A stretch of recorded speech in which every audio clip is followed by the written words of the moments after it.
Someone posted a new theory about Renslayer, and now I'm completely rethinking the future of the MCU. A little over the top, don't you think? I thought it was spot on.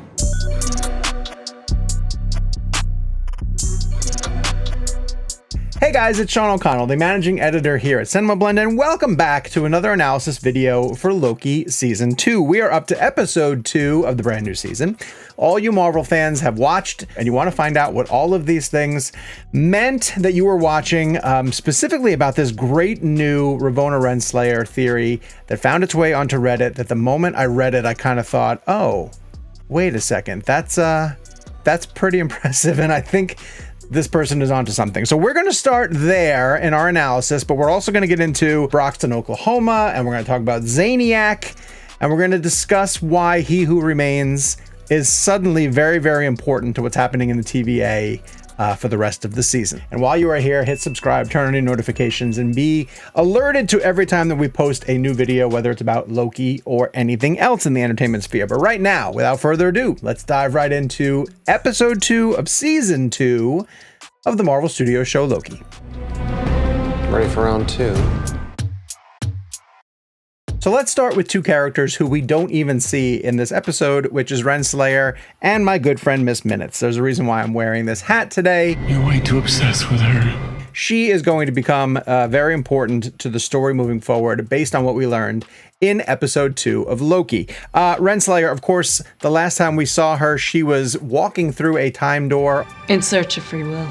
We haven't yet seen her in any of the episodes up to this point, but she was mentioned last week in a really important bit of audio where Loki was in the war room and he sort of spun back this tape to listen to a conversation between He Who Remains and Ravonna Renslayer that was suggesting that the two of them were together in the Citadel at the end of time. And He Who Remains says to her, "You were very important to me as we fought this multiversal war." So we put us a little thumbtack in that, and we thought, okay, that's really important. Those two had a relationship, because all of the times that we saw Ravonna, she didn't seem to have an indication or a memory of He Who Remains in the Citadel at the end of time, which brings us to this theory that was posted on Reddit earlier this week and means a lot when you think about things that happened in Episode 2.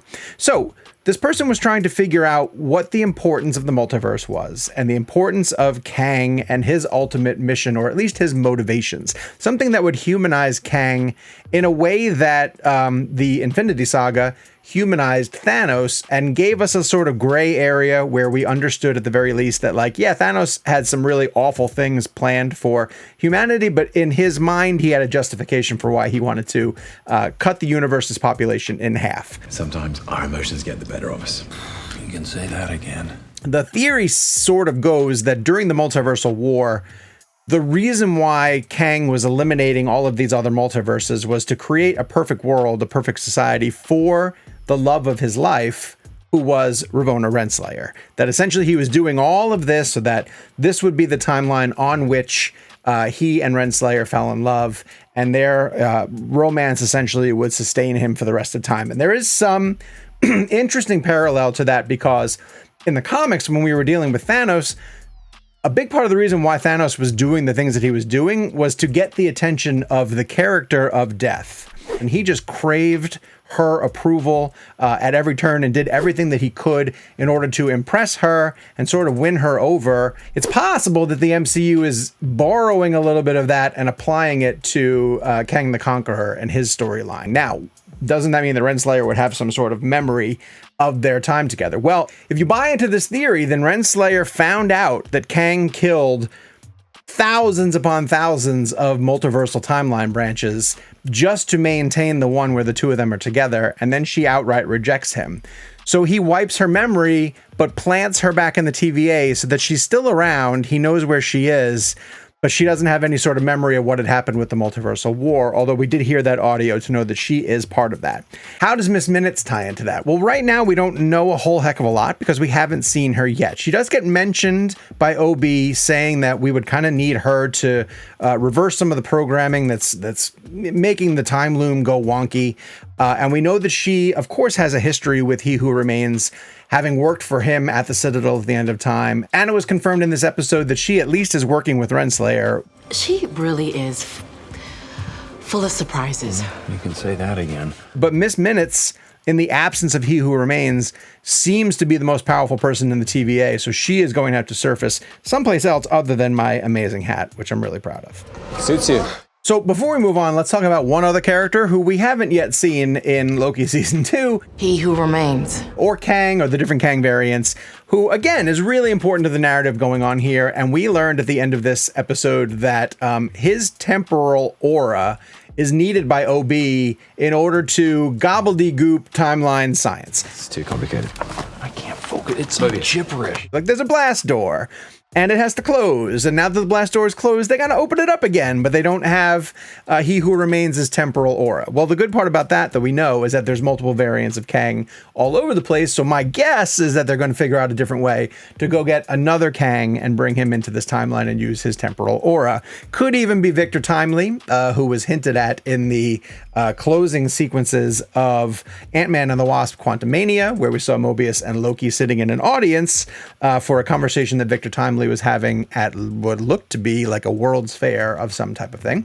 But it brings back the importance of He Who Remains and why the people who are scrambling to keep the TVA from kind of imploding in and of itself, they're going to need another version of He Who Remains or a Kang variant. So I think that's going to bring Kang into the storyline. Seems prudent. Okay. Along the lines of that, being able to go and get another variant from another timeline, this was a really big thing that happened in episode 2, where Docs and, that faction of the TVA who wants to continue to do the work of the TVA sort of mass pruned multiple timelines. And so far in Loki, one of the most important things that the show has done for the MCU as a whole is sort of establish just how powerful the TVA is. This is going to be almost the battleground where the Multiversal Saga is waged, because the TVA has the ability to control which timelines exist and don't exist. Some fans have even used that concept to explain how Steve Rogers was able to go back in time and live with Peggy Carter in the events that we saw in Avengers Endgame. That dance of the two of them at the end of Endgame could be just a multiversal branch that was formed because of the different events that Captain America did throughout time and created a multiverse,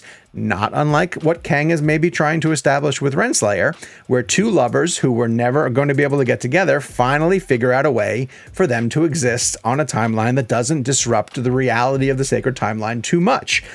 I think we're going to find out that there are different points throughout the timeline where a lot of these things kind of happened and they branched off enough to create an alternate timeline, but not too far off that it led to the creation of a devious Kang that was going to create some problems. Maybe we saw some of this when Earth 838 was introduced in Doctor Strange in the Multiverse of Madness. These are alternate timelines that kind of do exist parallel to the sacred timeline, and the TVA has the ability to determine which of these exist and don't exist. And if you look at the MCU moving forward, that's about as powerful as things can be. This is bigger than the TVA. This is about everything. All right, so we spent a lot of time talking about Renslayer and Miss Minutes and He Who Remains, but the name of the damn show is Loki. So let's talk about Loki for a little bit. And specifically, I want to talk about the fact that I don't really know if I like the way that Loki's character arc is going. I don't know if I really like a redeemed Loki. And this episode in particular kind of walks the line between, do we trust Loki? Is he deceiving everybody? There's a lot more of that in season 1, especially when he was trying to get the upper hand on Mobius. The way that it played out was this sort of good cop, bad cop approach that they did to X5 when they were trying to get information out of him about where Sylvie might be, which is ultimately, I think, Loki's goal. He's trying to find Sylvie because of, again, the romantic sort of entanglement that he's got. But there's a great line from X5 in this episode that really made me think about the way that they are treating Loki moving forward, which is, stop trying to be a hero, man. You're a villain. And it made me miss the times when Loki was just a pure villain. He kind of reminisces on it when he and Mobius are eating key lime pie, where he's like, You remember that time? I was so angry with my father and my brother. I went down to Earth and I held the whole of New York City hostage with an alien army. and it's like, yeah, that is kind of crazy. And I think I liked that version of Loki a lot more. I kind of liked when Loki was pulling strings behind the scenes that people didn't necessarily expect from him. And he was pulling the rug out from underneath people and trying to get the upper hand because he had a more devious plan in place. So far, throughout the course of 2 episodes of Loki, he's been more the hero. He's been more fighting to maintain the establishment of the sacred timeline. Now, maybe selfishly, he just doesn't want all of existence to fall in on itself, meaning the end of Loki and everything as we know it. But moving forward, I want to get back to a point where Loki is kind of a formidable villain in the MCU, a foe, and not, It's riveting. Keep going, I want to hear more. People want this redemption arc where right before Loki died in Avengers Infinity War, he mentioned to Thor that the sun will shine on us again, dear brother. And, some people want to see a reunion between the two brothers and some sort of redemptive arc. But I don't know. Personally, I'm just not quite sure I like that version of Loki. Personally, I kind of like the version of Loki who's sinister, mischievous. He's the god of mischief. So head to the comments down below and let me know how you feel so far about the redemptive arc of Loki and whether you ever thought this was the direction that the character was going to go in the MCU. It doesn't feel right. No, but why? It's too safe. All right, let's get into some really geeky stuff for Marvel fans and point out a couple of things that were introduced that I think might become important to the MCU moving forward. And I want to start with Broxton, Oklahoma. So this is where Sylvie ends up. Broxton, Oklahoma has a much bigger legacy in the Marvel Comics. At one point during a storyline when Thor was reborn for various reasons, how he had been dead and then brought back to life, he needed a new place to set up Asgard because Asgard had essentially been wiped away and he was going to reestablish it. Well, he chooses Broxton, Oklahoma as the location for Asgard. Near Broxton, at least, very close by. Now, I bring up Broxton, Oklahoma, not just because it was referenced in Loki, which is important because Loki, of course, is a Thor character.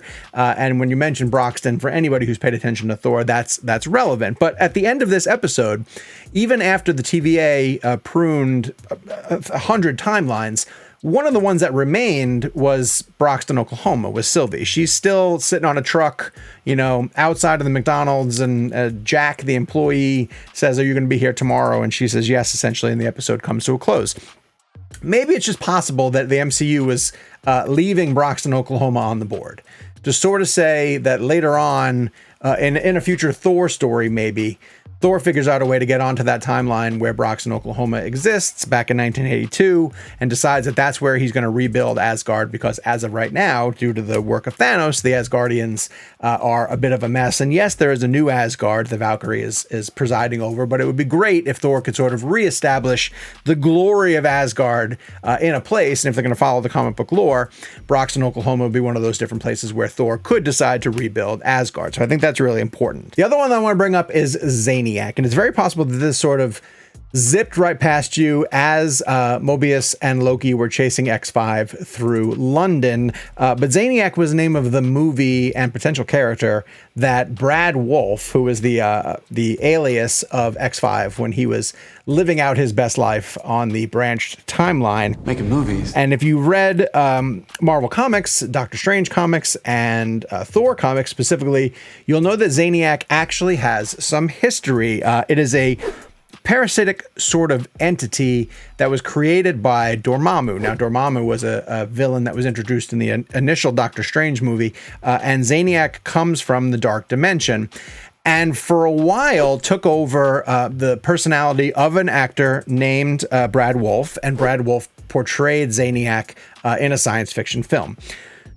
This all just could be a wink, wink, nod, nod. Hey, we know you read Marvel Comics and we're going to call the character Zaniac. However, one of the reasons why I think it might be important is because if X5 was fighting so hard to stay on his timeline, on his branch, it makes me wonder if X5 knew, and maybe it's that tempad. Maybe the tempad was reconfigured in a way to almost protect his timeline the way that Sylvie's timeline gets protected at the end of the thing, so that he can go back to it and live on it and still continue to be the world famous actor Brad Wolfe.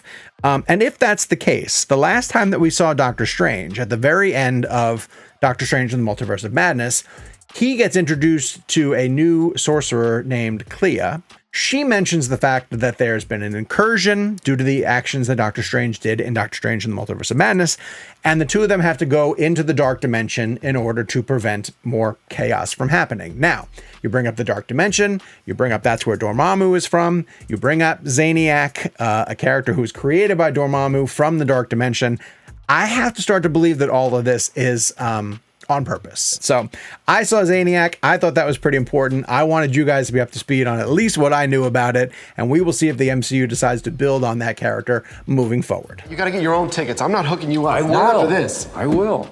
As for the episode as a whole, I didn't think it was as good as episode 1 of this season, which really hit the ground running and, you know, established so much about the TVA and the time loom and OB and all this really great stuff. We're all gonna die! Oh, hey, nice to meet you. We're all gonna die.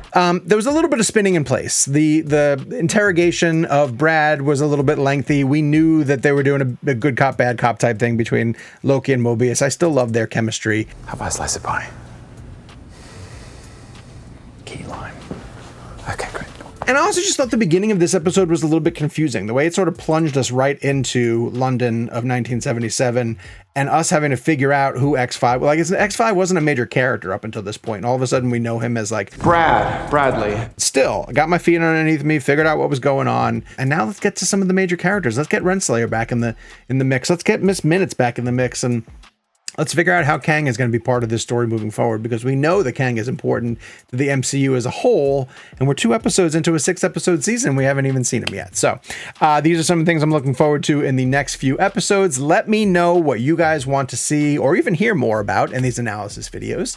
Hit subscribe, turn on your notifications, hit the comments down below, and thank you as always for joining me for some Marvel Studios analysis of the 2nd season of Loki.